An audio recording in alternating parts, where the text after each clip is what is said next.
ये क्वाड्रेटिक और complex number का मिक्स क्वेश्चन है। इसमें हमें alpha beta are the roots of equation this given है और हमें ये वैल्यू फाइंड आउट करनी है।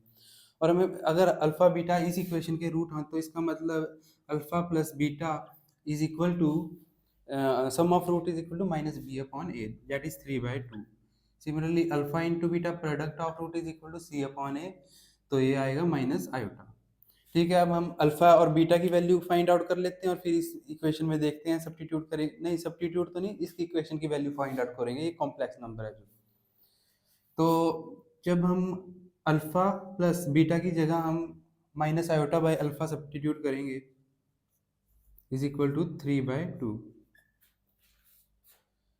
तो हमारे पास ये आ चुका है। और इसको भी सिंप्लीफाई करके देखते हैं हमें एग्जैक्ट क्या इक्वेशन बनानी है। तो हमें पता है complex number is equal to z plus iota y की फॉर्म में होता है। और अगर हम रियल पार्ट ऑफ जेड की बात करें तो वो x होगा, और इमेजिनरी पार्ट ऑफ z की अगर बात करें तो वो y होगा। इसका मतलब ये पूरा z है, ये पूरा z है, और इसमें इस इक्वेशन z का रियल पार्ट की बात की है और इसी इक्वेशन की इमेजिनरी, तो इसका मतलब इसको हम एक तरह से z ले सकते हैं। और इसको सिंप्लीफाई करके देखते हैं हमारे पास क्या आएगा, ताकि हम बाद में इसकी वैल्यू इसमें रियल पार्ट और इमेजिनरी पार्ट की सब्स्टिट्यूट कर सकें। तो ये है अल्फा की पावर 19 प्लस बीटा की पावर 19 प्लस अल्फा की पावर 11 प्लस बीटा की पावर 11 डिवाइडेड बाय अल्फा की पावर 15 प्लस बीटा की पावर 15। तो हम ट्राई करेंगे कि हम डिनोमिनेटर को कैंसिल आउट कर दें, ऊपर से हम अल्फा की पावर 15 और बीटा की पावर 15 कैंसिल कॉमन लेंगे।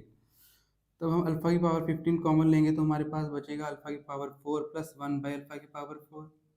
सिमिलरली बीटा की पावर 15 कॉमन लेंगे तो बीटा की पावर 4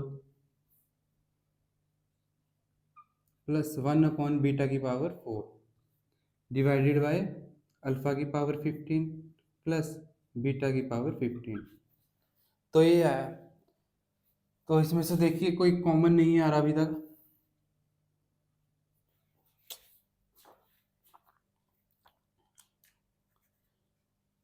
इस इक्वेशन को सॉल्व करते हैं अल्फा की पावर 4 के लिए, इसको हम सॉल्व कर सकते हैं। फिर हम बीटा की पावर 4 के लिए भी इस इक्वेशन को बीटा की पावर 4 के लिए सॉल्व करेंगे। तो इसको अगर हम सॉल्व करें, हमें अल्फा की पावर 4 और 1 अपॉन अल्फा की पावर 4 चाहिए, तो हम इसका स्क्वायर कर सकते हैं।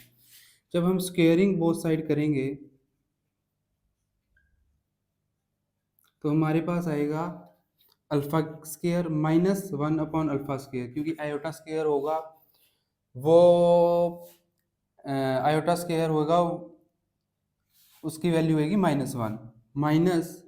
आप ऐसे कीजिए, अगर यहाँ कंफ्यूजन हो रही है, ये प्लस हटा के ये माइनस को ले आइए यहाँ पे, तो a माइनस बी का फॉर्मूला हो गया।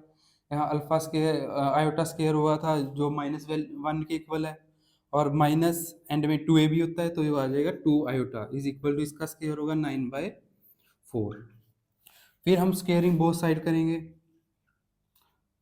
ऐसा कि 2 -2 आयोटा को इस साइड लेके आएंगे तो हो जाएगा +2 आयोटा। इसका स्क्वायर जब हम करेंगे तो हमारे पास आएगा अल्फा की पावर 4 प्लस 1 अपॉन अल्फा की power 4 minus 2 is equal to इसका स्क्वायर होगा 81/16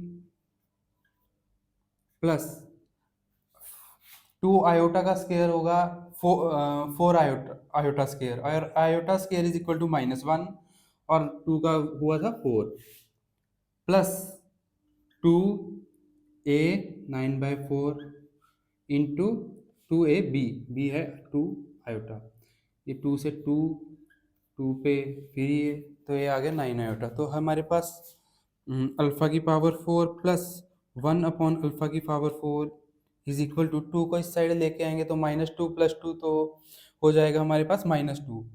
तो -2 का जब एलसीएम लेंगे तो -2 को 16 से 32 आ जाएगा, 81 में से 32 माइनस करेंगे तो हमारे पास आ जाएगा 49। तो यहाँ पे आ जाएगा 49/16 प्लस 9 आयोटा। तो हमारे पास अल्फा की पावर 4 प्लस बीटा की पावर 4 आ चुकी है, तो हमारे पास ये वैल्यू आ चुकी है। सिमिलरली हम बीटा की वैल्यू फाइंड आउट करेंगे। बीटा की वैल्यू कैसे फाइंड आउट करेंगे? अब हम अल्फा की जगह बीटा की वैल्यू सब्स्टिट्यूट कर देंगे, तो बीटा बाय आयोटा, सॉरी, तो यहाँ अल्फा की वैल्यू सब्स्टिट्यूट करेंगे, हमारे पास आएगा minus iota by beta plus beta is equal to 3/2। अब देखिए ये दोनों इक्वेशन सेम है, इसको हम सॉल्व करेंगे तो हमारे पास सेम यही आएगा। इसका मतलब अल्फा प्लस आयोटा अल्फा की पावर 4 प्लस बीटा की पावर 4 इसी के इक्वल आएगा। तो यहाँ से हमारे पास, क्योंकि ये दोनों इक्वेशन, ये और ये इक्वेशन सेम है, तो हमारे पास यहाँ पे आएगा अल्फा की पावर 4 प्लस 1 अपॉन अल्फा की power 4 is equal to beta की पावर 4 प्लस 1 अपॉन बीटा की पावर 4, और इसकी इनका वैल्यू आई है 94/16 प्लस 9 आयोटा। और यहाँ से अगर अल्फा की पावर 4 प्लस बीटा की पावर 4 इक्वल है, तो यहाँ से कैंसिल कॉमन आ जाएगा। तो जब हम कॉमन लेंगे अल्फा के 1 अपॉन अल्फा की पावर 4 प्लस 1 अपॉन अल्फा की पावर 4, ये कॉमन आ गया, इज इक्वल टू अल्फा की पावर 15 प्लस बीटा की पावर 15 डिवाइडेड बाय अल्फा की पावर 15 प्लस बीटा की पावर 15। तो ये कैंसिल आउट हो जाए, हमारे पास आ जाएगा अल्फा की पावर 4 प्लस 1 अपॉन अल्फा की पावर 4। इसको हम बीटा की फॉर्म में भी लिख सकते हैं। तो इसका मतलब हमें वैल्यू फाइंड आउट करनी है 16 इंटू रियल पार्ट ऑफ, और ये जो है ये किसके इक्वल है? इसके रियल पार्ट ऑफ। इसको हम अल्फा की पावर 4 प्लस 1 अपॉन अल्फा की पावर 4 भी लिख सकते हैं, plus into imaginary part of similarly alpha की पावर 4 प्लस 1 अपॉन अल्फा की पावर 4। तो सही क्या है? तो यहाँ पे 16 इंटू रियल पार्ट, इसका रियल पार्ट है 49/16 इंटू इसका इमेजनरी पार्ट है 9, तो ये कैंसिल आउट हो जाएगा। इसको मल्टीप्लाई करने पे आएगा 1 8 36 441, तो ये इसका आंसर रहेगा।